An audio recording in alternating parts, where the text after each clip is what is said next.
Hello, you're watching TVP World Talks. I'm Jonasz Rewiński. Europe's eastern flank is a common responsibility and must be defended with urgency, leadership and resolve, says the declaration adopted following the recent regional summit in Helsinki. With Russia posing a long-term security challenge, can eastern flank countries form a cohesive format for long-term cooperation? What are the obstacles they might encounter along the way? Joining us now is Artis Pabriks, former Latvian Defense and Foreign Minister. Hello and welcome to TVP World. Good morning. I'm glad that you could join us here today. So, first of all, we've got the latest news concerning funding for Ukraine. The European Union agreed for a loan, but it will be borrowing against the EU budget, with the Russian frozen assets remaining untouched for the time being. Do you think that this classifies as a victory? Well, only partial victory, I would say, because yes, European Union officials reached a goal with which they can fund Ukraine. It is good. But at the same time, it also showed that European Union countries internally are divided regarding Russia, that they cannot make really hard steps vis-a-vis Russia, and Russia notices that. Because the really strong response would be simply use these frozen assets and not to be afraid of the Russian pressure. But we know that Russia is using all types of their skills available through their operational forces, through intelligence, threatening people, threatening officials. And they, of course, were using the assets of friendly countries in European Union, like, for instance, Hungary and increasingly Slovakia and partly also Czech Republic, which actually shows the internal weaknesses of our union. Now, from your experience, do you think that it might still be possible to tap into those assets in the future? For example, once the loan runs out, or if there are any other developments along the way? Well, that would be a morally and politically correct way. I believe it has to be done earlier or later. I think Russia understands itself that in the nearest time this money will not come back to them. And I think that the language which was used by EU officials also telling that it will be connected with possibility of reparations for Ukraine, it also signals that for Russians also it will be very difficult to get back to these assets, which is correct because Russia as a former empire and also aspiring empire, they were always declining their guilt towards their neighbors. They were never paying any kind of reparations, including also Baltic states here, because, you know, they used a lot from our economy, from all our wealth during the Soviet time. They created a huge damage for these countries, but they never paid anything in reparations. So clearly there is a hope still that one day, when it will be, we do not know, but one day these monies can be used for the benefit of victims. Now, let's talk about the summit in Helsinki. Do you think that a new format may be emerging among countries of the region which understand that the threat from Russia is there to stay? It is very, very important step what happened here, and we should not underestimate the importance of that. Why, first of all, this format was established between 8 countries, which borders Russia, starting from north and ending with south next to the Black Sea.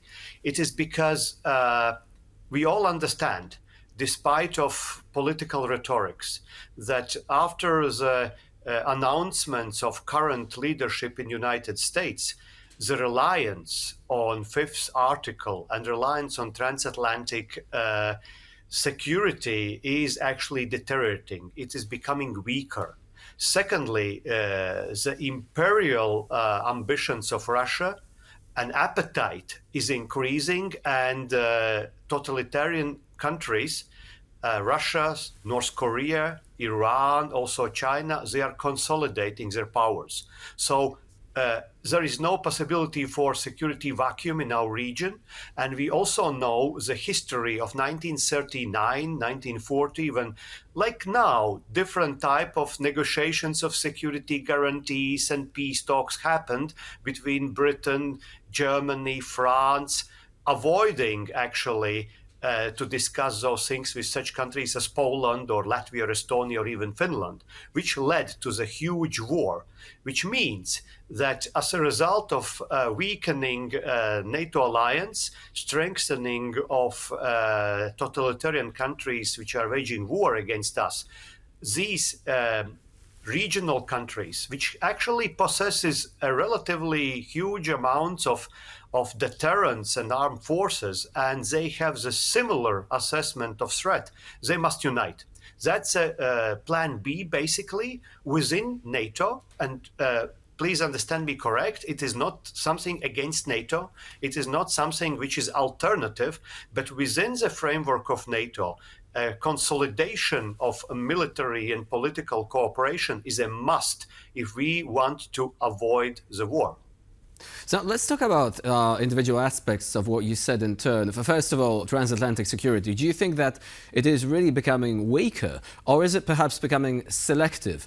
In the recent security strategy, it was indicated that support for countries which are not paying their dues within NATO might be eroded, but there were also suggestions that the alliance with countries such as Poland or the Baltic states, which are clearly taking their security obligations seriously, is likely to continue. Do you think that perhaps this might be the end result, that not all countries will count on the same degree of involvement from the US in the event of danger? Well, I'm rather skeptical about such type of language. Yes, we first of all must divide our friends and not so strong friends in United States, because we really can see that a general public in United States, as well as majority in Congress and Senate, they are on really a Ukrainian side. But the practical policies which are now waged as far as so-called, and I stress here, so-called peace talks, they are one-sided, and I would say they are on the side of aggressor country Russia. And that's a reality. The second thing is, yes, we of course hear that current administration is telling that they will be more favorable to those countries which are paying 5% and less favorable to others. But in reality, that means a division among friends. Europe is kind of put between the hard place and a rock, between imperial ambitions of Russia and United States, which is turning back towards Europeans. And it's very difficult for me to imagine a situation where, for instance, the same Russia, which now is favored by some politicians in Washington, is attacking Poland or Baltic states, and United States is then suddenly turning against this Russia in order to favor us.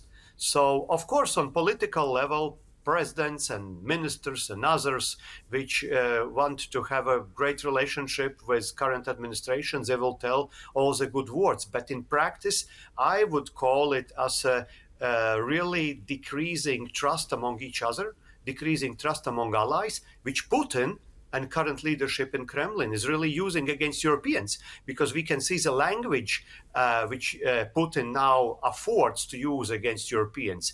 This comes exactly by following up that encouragement which we read in national security strategy of United States and practical policies when these negotiations, which I do not call a peace negotiations, I rather call it a trade negotiations, which are taking place. So he is encouraged by such kind of developments, and I don't think this is a good signal for us. Now, do you think Europe will be able to send a proper signal in that case by essentially rallying around countries of the Eastern Flank? I'm asking because the recent initiative, known as the Eastern Flank Watch, is being obviously supported by the countries of the region, but there are other countries, like Germany, for example, which have been more skeptical towards it. Do we have what it takes, diplomatically, as a group of countries, to convince our partners to maintain a greater unity, which could also be beneficial in the course of talks with the US when they see a more united Europe? naturally they will be forced to admit that, okay, this is a strong partner with whom we need to, whom we need to treat seriously. That needs to be reckoned with, essentially. Yes, I am rather optimistic here, despite of deteriorating international situation, because coordination of these 8 countries' policies at this moment is taken over by Poland and Finland. Both countries are larger ones, and they have the right assessment of threat, in my understanding. They know that what kind of threat Russia possesses. And as far as Germany and other countries which are more lenient regarding this, because they are not used to such type of threats, they never faced really invasion from Russia, except maybe Germany because of the Second World War. If they see the united approach from 8 of us, that is a strong force, actually. And I think we can also have an influence in United States because 8 countries together within NATO and within European Union, that's quite a bit. And the real question is, why should we, as a bordering countries which have been paying such a toll already historically because of Soviet invasion, why again we should be the only ones which are actually keeping Russians at bay and making Europe safe by our own blood? So of course others should contribute, and the message from Helsinki, I think it was quite clear from heads of these countries telling to others, look, we are in much larger danger than you. We are keeping the border safe, and you have a pledge actually to assist us. And I think this message should be delivered to everybody in Europe, in European Union, also to Washington. And if we really will stick together, we are very good force actually to deter any kind of invasion. Yes, we can do it if we stick together and avoid mistakes of separation, which brought disaster on us in 1939 and 1940. Now let's briefly mention the resolution of the European Parliament condemning Belarus for its incursions into the airspace of Lithuania. Do you think that new sanctions against Belarus might follow?